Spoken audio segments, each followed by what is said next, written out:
So after over 50 years of everybody just loving Daphne as a character and being totally okay with her, HBO has to swoop in like these saviors they are and fix her, implying that she was problematic before. Where have we heard this?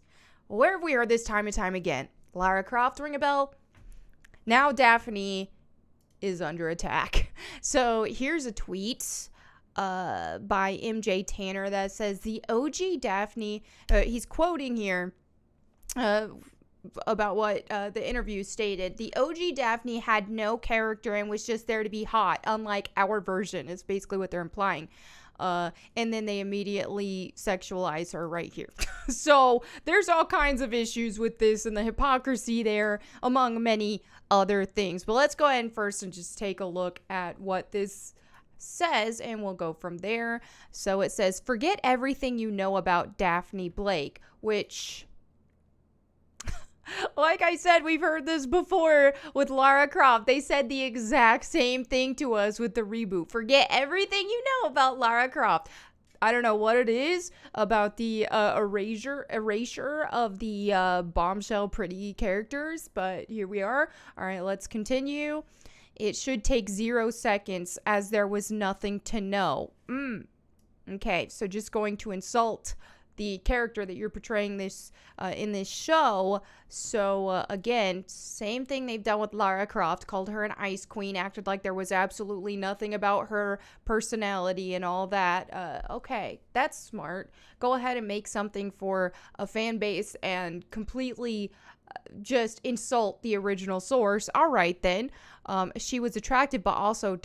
she wore purple. That's it until now.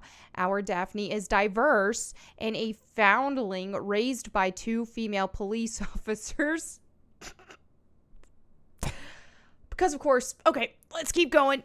Yet, despite her loving home, Daphne still struggles with abandonment issues and an insatiable need to uncover her mysterious past. Oh my gosh.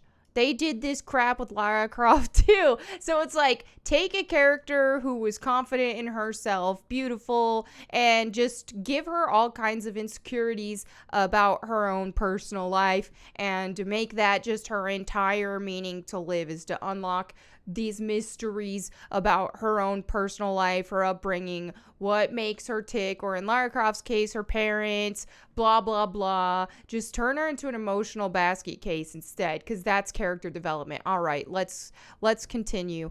On the plus side, she's been able to use that ruthless drive to claw her way to the top of Poor Town High School's popular clique, the rich kids and Daphne, as just a freshman. Though she'll have to get in touch with her softer side to finally understand her complicated feelings for Velma, and perhaps even more importantly, why she has red hair. Yeah, because I mean, they race swapped her, so it wouldn't be natural for her to have red hair in that case. And then you see this, it says, the preview begins in the girls' locker room. Sex sells, according to Velma in the preview, where Daphne, Constance Wu, and Velma are there together when a body falls out of one of the lockers. The corpse turns out to be another student named Brenda, who is missing her brain. Okay, I think there's a few issues with this. I mean, first of all, aren't these high schoolers? Daphne was like 15 or 16. Velma as well. They were around that age. So that's a little awkward. All right. Besides that, this is one thing I keep saying about Hollywood reinterpreting a lot of stuff that, or even not even just Hollywood. You look at AAA game developers as well doing the same, like with Lara Croft, for example.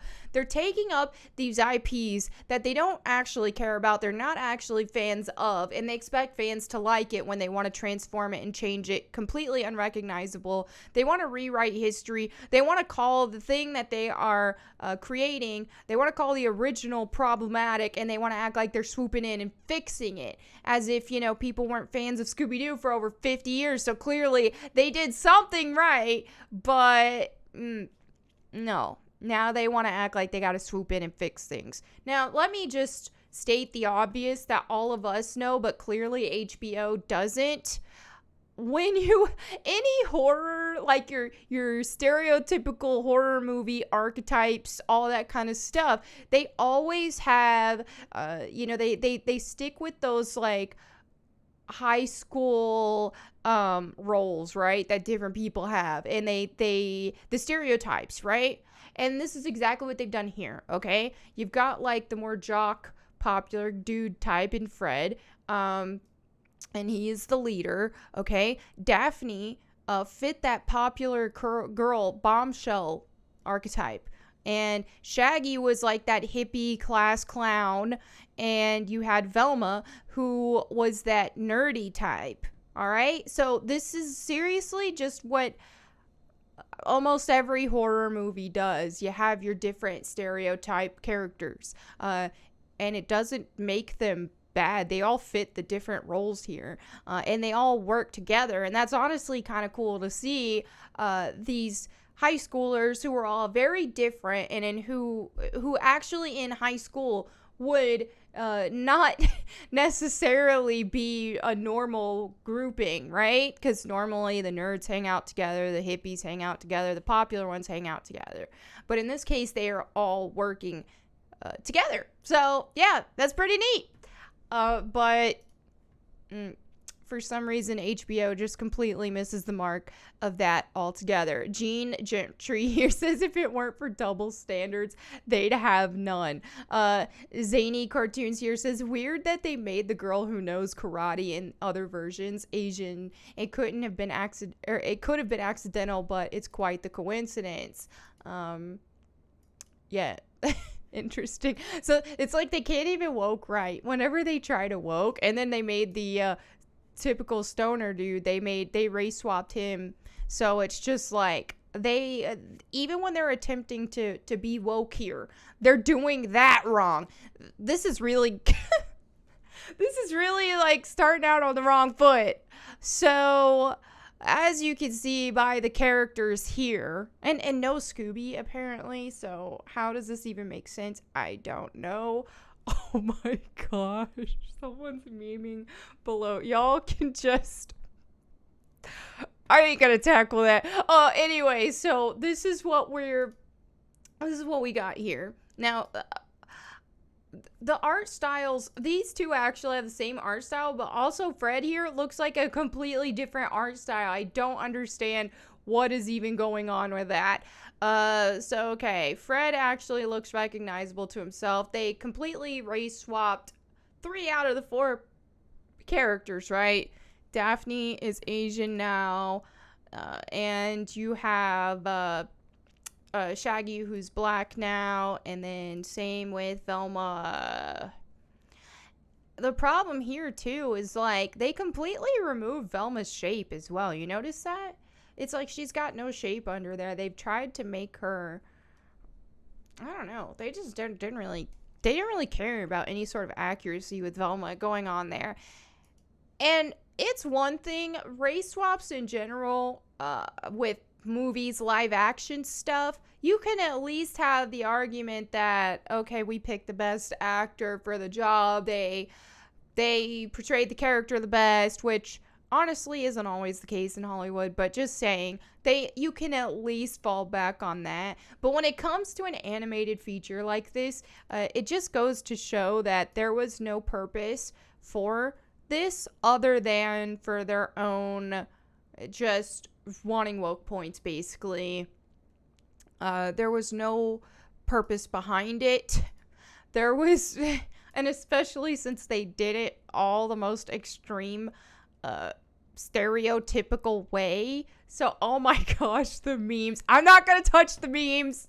Not going to do it. I already get canceled enough as it is. So, y'all can check those out. But anyway, yeah, and you even see in the trailer here, there's a mention. They've already preemptively predicted that people are not going to like the changes to the characters. And so they've preemptively already knocked on their Dear HBO Max. Here we go.